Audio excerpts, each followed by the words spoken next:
Bismillahirrahmanirrahim. Assalamualaikum warahmatullahi wabarakatuh. Alhamdulillah wassalatu wassalamu ala Rasulillah wa ala alihi wa man walah, amma ba'd. Pada kesempatan kali ini kita akan belajar di pertemuan keempat ini tentang judul saling ketergantungan dan keuntungan dalam perdagangan. Dalam materi ini sebenarnya yang paling ditekankan adalah bahwasanya pentingnya saling ketergantungan antara satu individu dengan individu yang lain, dan sebagai makhluk sosial ekonomi mereka saling bergantung dan adanya keuntungan ketika dalam perdagangan. Dan kita mungkin akan mengetahui mengapa seseorang kemudian terdorong untuk melakukan perdagangan ya. Jadi dengan berdagang atau dengan saling bergantung itu ternyata akan terdapat segala macam keuntungannya. Jadi memang ini bahkan kalau di dalam Islam kita bisa sampaikan juga bahwasanya memang banyak keberkahan dari perdagangan itu sendiri. Nah, yang pertama adalah kita coba sehari-hari kita coba pertimbangkan, coba baju yang kalian sedang pakai, mungkin minuman yang kalian sering minum, apakah itu semuanya kalian produksi sendiri? Jawabannya biasanya tidak. Kalau seandainya kita bangun dari tidur kita, misalnya sekarang kalau dulu ini masih kalau dulu ya orang memakai jam waker, sekarang pakai HP, tapi HP-nya buatan mana gitu ya, misalnya karena mungkin ada jam, misalnya jam alarm jam yang dibuat di Korea dan lain sebagainya. Kemudian misalnya misalnya kalian minum jus, misalnya ternyata minuman jus tersebut tidak dibuat di Indonesia misalnya, tapi karena sering ya jeruk sunkist dan lain sebagainya, jenis jeruk tertentu itu tidak bisa hidup di Indonesia, tapi hanya bisa di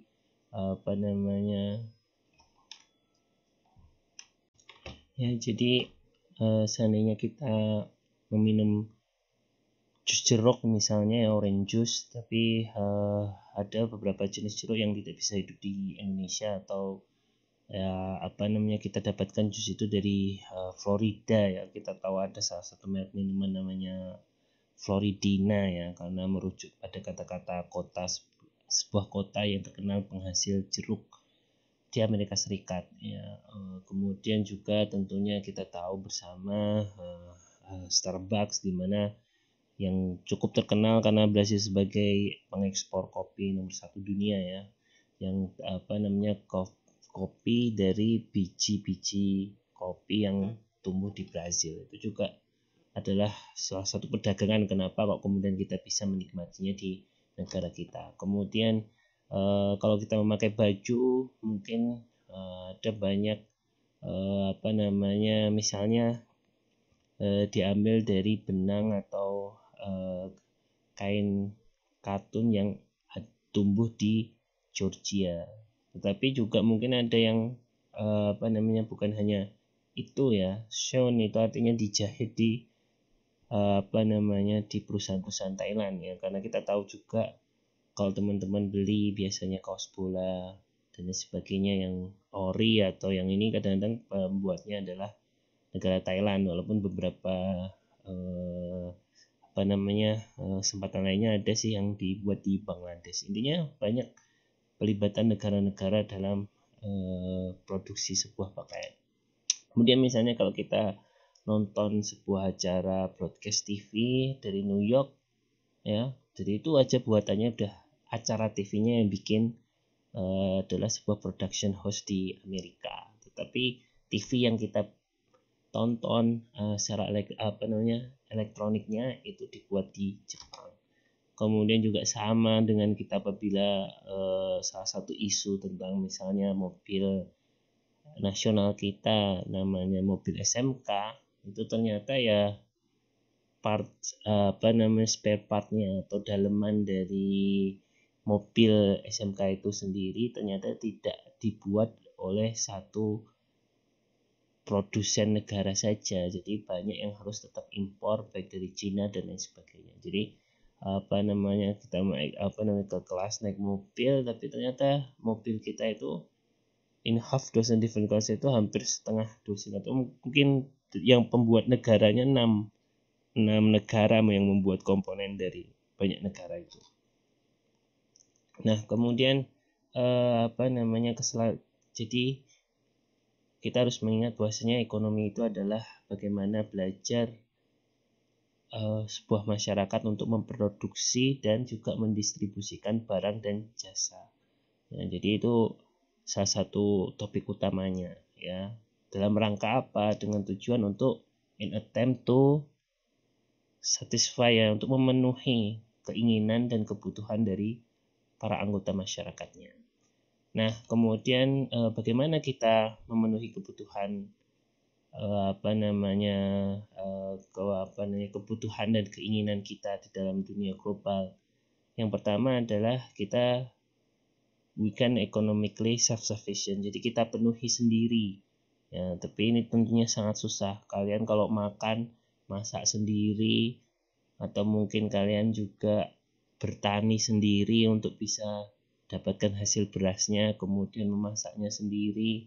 Kemudian kalau kalian butuh bawang berarti juga nanam sendiri dan lain sebagainya. Itu kalau mungkin orang yang di hutan, banyak yang masih menggunakan hidup di hutan atau di pedalaman, mungkin masih banyak yang menggunakan ekonomi self-sufficient-nya. Tetapi bagi orang-orang yang tinggal di kota dan lain sebagainya, kebanyakan mereka mulai berpikir untuk menspesialisasikan diri untuk menguasai sesuatu agar bisa berdagang dengan yang lain, sehingga membutuhkan saling ketergantungan. Ya, contoh misalnya ketika misalnya seorang, yang sering saya contohkan adalah kehidupan seorang petani dan guru, di mana guru mungkin butuh makan yang dibeli dari para petani, dan para petani membayar jasa guru untuk mengajar anak-anak mereka, ya, dari menjual hasil petani tersebut.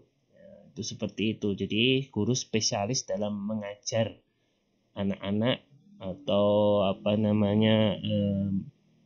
anak-anak dari para petani tersebut, dan juga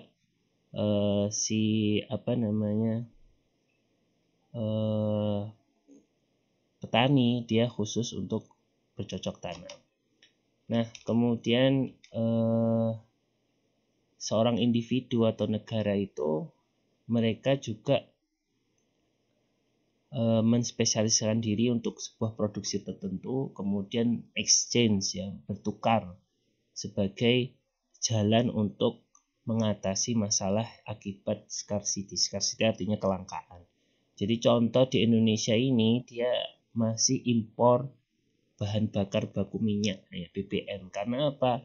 Memenuhi kebutuhan 280 juta penduduk terhadap BBM itu tidak bisa kita penuhi sendiri dengan produksi kita. Di antaranya maka kita perlu impor dari luar negeri, misalnya negara Timur Tengah yang penghasil minyak. Nah, itu kan karena kalau misalnya kita nggak impor, ya tidak bisa cukup memenuhi seluruh kebutuhan dari masyarakat kita. Nah, itu contoh, ya, macam-macam lah. Kedelai juga sama.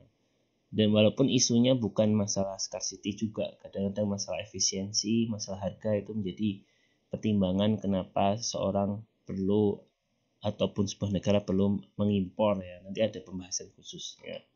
Kemudian sehingga ada dua pertanyaan, sebenarnya bagaimana sih norma saling ketergantungan ini? Artinya kapan sih sebaiknya kemudian terjadi ketergantungan. Kemudian yang agak penting juga adalah apa yang mengarahkan produksi dan perdagangan. Bagaimana yang menentukan arah seseorang berproduksi, kemudian mengarahkan seseorang untuk berdagang. Ya, sehingga seseorang itu memang butuh interdependence. Jadi kita nggak bisa hidup sendiri, kita harus melibatkan orang lain di situ. Nah, apa itu tadi interdependence norm, ya, norma dalam saling ketergantungan, yaitu terjadi ketika seseorang itu ternyata lebih baik mereka itu menspesialisasikan diri, kemudian berdagang dengan yang lain, ya. Jadi itulah saling ketergantungan. Jadi Misalnya kalau petani itu mengajarkan anaknya sendiri, bisa jadi tidak sebagus seorang guru yang mengajar anaknya. Ataupun seorang guru yang dipaksa untuk bercocok tanam, tentu hasil pertaniannya tidak sebagus apa yang dihasilkan oleh seorang petani. Nah, itu adalah norma dari ketergantungannya. Kemudian apa yang mengarahkan siapa yang harus berdagang apa, menspesialisasi kegiatan apa, maka ini patterns atau jalan ya, atau patokan dari produksi dan perdagangan itu adalah base dari biaya kesempatan yang berbeda-beda. Ini kemarin kita sering apa yang dimaksud dengan opportunity cost ya, biaya peluang. Nanti akan kita lebih detail dan kita akan lebih tahu detailnya tentang apa itu opportunity cost ya, biaya peluang yang hilang. Jadi biaya peluang yang berbeda-beda itulah yang memaksa orang itu kenapa dia harus berspesialisasi ini, kemudian dia harus mengambil sisi lain dengan berdagang ya. Kemudian untuk sesi yang ini ya adalah sebuah penggambaran, saya pisahkan ke video yang lain karena supaya tidak terlalu berat ya, karena memang untuk menjelaskan cukup teknis aplikasi ini saya akan pisahkan ke video yang lain. Jadi ada perumpamaan kita tahu apa namanya, bahwasanya di pertemuan yang sebelumnya kita pernah sampaikan bahwasanya untuk menyederhanakan atau memberikan pemahaman yang lebih mudah kita para ekonom membuat gambaran-gambaran ilustrasi. Itu akan kita sampaikan di video selanjutnya. Maka kita ikuti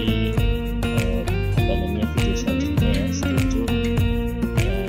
Apabila video ini bermanfaat, jangan lupa subscribe, like, and share.